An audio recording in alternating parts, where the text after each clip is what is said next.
आज मी मूग डाळ पोहा चीज अप्पे तयार करणार आहे। अगदी पटकन होतात नाश्त्याला किंवा टिफिनसाठी। दिसायलासुद्धा छान दिसतात आणि चवीलासुद्धा खूप छान लागतात। पुदिनाच्या चटणीबरोबर खूप छान लागतात। तुम्ही पुदिनाची चटणी किंवा शेजवान चटणीबरोबर खाऊ शकता। आणि ही रेसिपी आवडली तर लाईक कमेंट करायला विसरू नका। चला तर आता रेसिपीला सुरुवात करूया।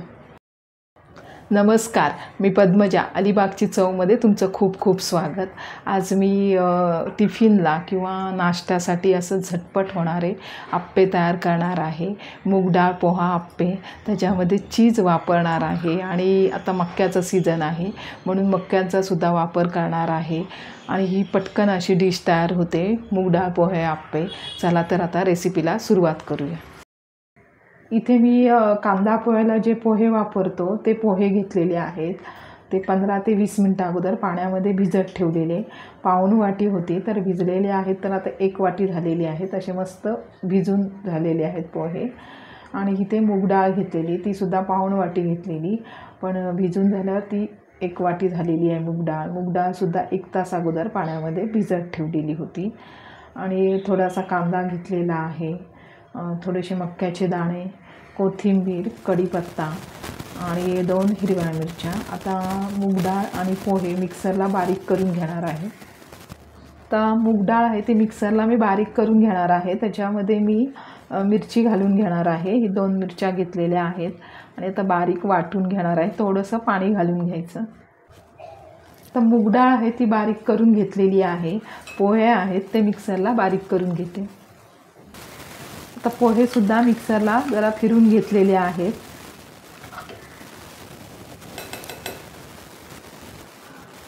आता पोहे आणि मूग डाळीमध्ये 2 चमच मी दही घालून घेणार आहे। दही मिक्स करून घ्यायचं आहे। अर्धा चमचा बेकिंग पावडर, आणि ही बेकिंग पावडर आहे तिच्यामध्ये जरा 1-2 मिनटं जरा अशी फेटून घेणार आहे। आता ह्याच्यामध्ये थोडेसे मक्याचे दाणे टाकून घेणार आहे। तुम्हाला पाहिजे त्या भाज्या घातल्यात तरी चालेल। थोडे मक्याचे दाणे, थोडासा कांदा, थोडी कोथिंबीर,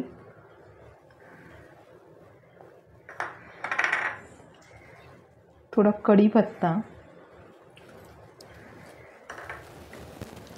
मिक्स करून घेते। 1 चमच चिली फ्लेक्स आणि चवीनुसार मीठ। ह्या सगळ्या भाज्या वगैरे ह्याच्या बॅटरमध्ये सगळ्या मिक्स करून घ्यायच्या आणि 2-3 मिनटं असं ढवळून घ्यायचं आहे। आणि जर तुमचं बॅटर घट्ट झालं तर थोडंसं पाणी घातलं तरी चालेल। आता मी 10 मिनटं असंच ठेवून देणार आहे हे बॅटर।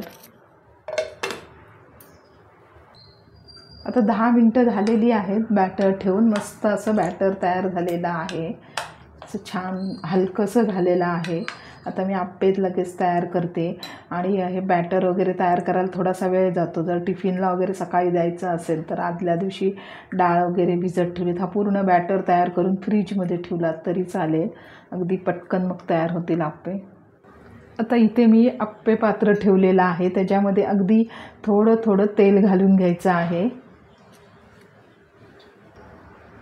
तेल गरम झालेलं आहे। आता मी गॅस बंद करून घेणार आहे पहिल्यांदा।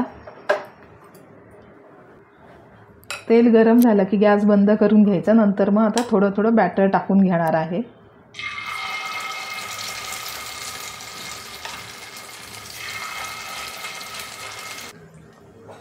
आणि पहिल्यांदा चीज घालून घेणार आहे आणि पुन्हा ह्याच्यावर बॅटर टाकून घ्यायचं आहे।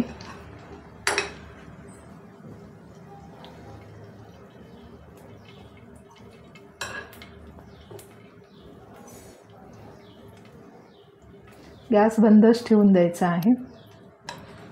बॅटर टाकताना पहिल्यांदा थोडं थोडं बॅटर टाकून घ्यायचं आहे, कारण का मध्येच चीज घालून घेणार आहे।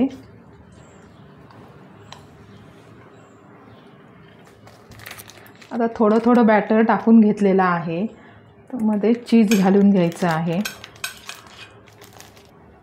आता सगळ्या अप्प्यांवर चीज टाकून झालेली आहे। पुन्हा थोडंसं बॅटर टाकून घ्यायचं आहे।